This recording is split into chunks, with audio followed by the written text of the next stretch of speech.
different. Like a male's pre-cum. It's pre-ejaculation. It's real clear. Oh, what a great word she used. Oh, again, same thing, same words in the book. In the book, it is the word every man can relate to pre-cum, the non-thick fluid that is excreted and expelled and actually, secreted. Just as a woman thinks that that's the sweetest point of going down on a man thinks the same thing. My common law husband used to love that time. I agree with you. It's as sweet as candy. Smells sweeter. It's as sweet as candy. I compare it to strawberries. Like I compare it to fresh strawberries, and I think that best friend. I told you we got a little crazy on us. That's not crazy. And we had a threesome. That's fine. But it wasn't like hardcore video. So like my husband was playing with her, was releasing on me, and where I was going down on him while his friend was like fingering me. His friend was above me fingering me when I started to pre-cum. And it was funny because I could just barely see him between my husband's thighs. Okay. His face, and he just was overcome, and he dove quickly, like quick. Like I saw him 1 second, Dove his face away? was down. No, towards Dove me. in more. Yeah, he started going down. So he was overcome by the scent. And he was looking for more. He was searching it out at that point. Yeah. Like he wasn't driven it was away. Definitely like an animalistic response. So it was an instinctive animalistic response. And he wasn't looking for the thought of you urinated on him or you were about to urinate. You've been with some... Second, it was funny because he said to me after the fact, so I was like, that was crazy to watch you do that. I said, what happened? He goes, I smelled the smell of you coming. He goes, and it was overwhelming. I had to. It's been often called, and you'll see on the internet if you look it up, the nectar of the gods. And that's because those of us that are guys that know about it and have been in an intimate relationship where we communicate with the women we're with, and we don't just dive into bed and think we can wham bam thank you man. The guys that care about the women part first, like Mike, that said, no, you don't let that feeling go by because I'm going to teach you what that feeling is. That's where it's all at. That's what it's all about. And that's what the book shows you why I made the DVD. And it talks about all the taboos and all the good things and the bad things said about the process of female ejaculation. Do you know, I mean, just for a sexual history tidbit, since you're sitting here with us for half a minute, do you know that back in history, the origin of the word hysteria? No, but I imagine how you associated with that. Most definitely. Because in that moment, I lose a lot of things that typically are reality. My sense of hearing goes. Okay. It kind of fuzzes out. Same thing with my, my vision. I'm overwhelmed by the emotion that I'm in, that it takes me to like a different plane. I'm outside myself. I got that. So in an how I dissociate with in an orgasmic situation, you get to such a heightened awareness that it's just a step out of yourself, freeing feeling. Yes. That's awesome. Hysteria actually came around in the late 30s and 40s in America and the rest of the world, and it was when a wife, who at that time was supposed to be subservient sexually, was horny, and they would send this woman to the doctor, and the doctor would manually manipulate the woman's insides until she stopped being hysterical. Wow. Think about that, folks, for a second. And that's the clinical definition of hysteria. It's a symptom that a woman would be sent to a doctor for, a male doctor in the male-dominated ejaculating industry. And I try to use the word orgasmic expulsion because Dr. Beverly Whipple came up with the word orgasmic expulsion in her studies. Do you know who Dr. Beverly Whipple is? Have you ever heard of the G-spot? Yes. Where's the G-spot? The G-spot is right towards the front of the pelvis.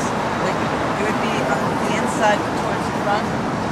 So, like right by the. So turn your hand sideways so that you can see that. So it'd be like right here if I was. And don't mind the dirty fingers because she's pushing a wheelchair. and it's not a cleanliness thing. But yeah, it would be like right about here. So pressure upwards and towards the top. That's the G-spot. That location in the body was named by Doctors Beverly Whipple and Dr. John Perry and Alice Lovelace, I believe, in 1982 in the book called The G-spot. They named it after a doctor named Ernst Grafenberg. And Ernst did his studies, and he dissected women, and he worked with live women, and he found that there was a relation of female ejaculate to male ejaculate. In the 80s, they did the studies again, looking back on as women. So when Alice and Beverly met, from what I've read, they've been compadres ever since. And Beverly Whipple did her studies for her PhD with John Perry, and they're both doctors, PhDs. And they put out the book, the three of them, the G-spot.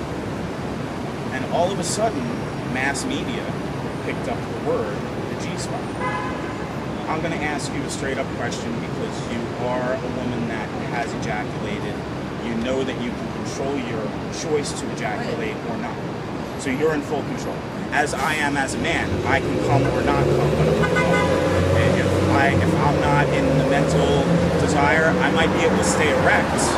I might be able to maintain an erection for whatever time she wants to be involved, but I might not be able to ejaculate because my mind's not in the game, or I just don't want to for pregnancy purposes. Like for pregnancy purposes, and I know that you can get pregnant from pre-cum as well, but I make sure that I keep that away. If I'm with a monogamous partner and I'm having sex without a condom and they're not on current birth control, I can definitely not come. Do you feel that it's a better orgasm?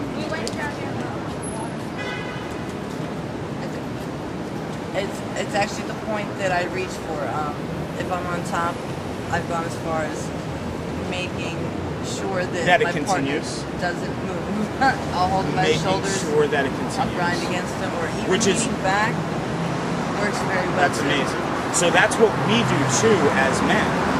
So when we get to the point of that 12 to 2 seconds before we're about to ejaculate, we try to maintain our partners in a stationary position and maintain our flow if we're in the superior position on top or if we're underneath.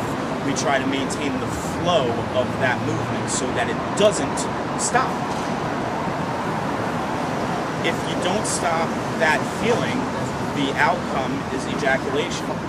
Why should it be different for you than it is for me? It isn't. It's the same. Had a lot of partners and very open ones to that, and we've come to termination with ejaculation. It's exactly the same. And it just intensifies my partner's response also. I mean, he feels satisfied that I'm satisfied, and it feels much better, it smells much better to him. He gets excited because he feels like he did something that not many people can do. Okay, there you go. Kudos, guys, for all you guys that know how to do it. Again, straight out of a lady's mouth that you hear every single time. The guys feel good because they know they're part of the minority. I want to make it everybody being the majority. Everybody. Like with the advent of the internet, I'm going to do my best to get the whole world to know that this is real. It's not a joke. Like, I hope I get good cover art. What does the guy have to thank? I have to thank Teddy. I have to thank Teddy, and I'll give a plug to his parents that had nothing to do with this book or don't know the topic, but they own a Slack's Hoagie Shack in Ridley, Pennsylvania. So Teddy is making the artwork cover for the book, and I'm waiting for that to come back. I'm curious what he's going to get me to. I don't know. It would be really cool if he had a picture of a woman's lips and there's certain which look like flowers. If he had an open flower vagina on the cover, can't do that. I wouldn't allow it because there's too many kids that pass by books on the bookshelf in the stores, even though they don't belong in the Bible. If he chose, oh, brilliant! Find a flower. Find a flower that resembles an open vagina as an artistic side of the book cover.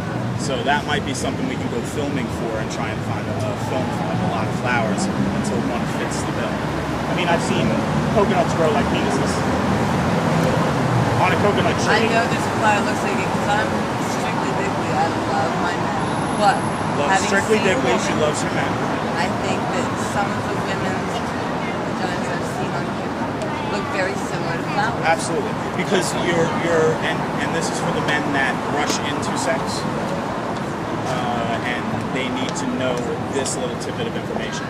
If you take going into sexual relations with a naked woman or underwear woman, slowly, they will turn in from what looks like a clamshell to what opens up and looks like a flower. Until they're at that flower stage, they're really not ready for you to play with them. Because they're not lubricated enough. Not lubricated, they're not swollen. They're not swollen enough, they're not lubricated enough. They're not sensitive. They're not sensitive enough. Their sensitivity is really going to have a lot of play. Word. And the swelling of the area down there, and it's a lot of glandular area, the entire clitoris is considered the glans clitoris. It's gland, and it's a gland that swells up, just like the man gets erect. So the sensitivity is increased. And you definitely feel like how a man would feel like there's a release, a build-up of pressure, and then a release. Same thing happens. So as a guy, we feel the buildup of pressure, and we get that same feeling right before it happens, like we have to urinate. But we know we're not urinating. We're expelling something, and it's... I think it's because both secretions come from the same analogous part, the same part on a man. So we both have kidneys, we both have noses, and we both have that same feeling. It's not right. And because it comes through the urethra, which is what we keep. So because it runs through that area, we have that feeling. You were absolutely, and it's Lizzie? Lady. It's Lady. Lady, I remember Tigress, I'm sorry. Leave it to the male mind to remember when somebody says, well, they call me Tigress in the bedroom. That's what I remembered, I'm sorry. Tigress, Lady, you have been an absolutely excellent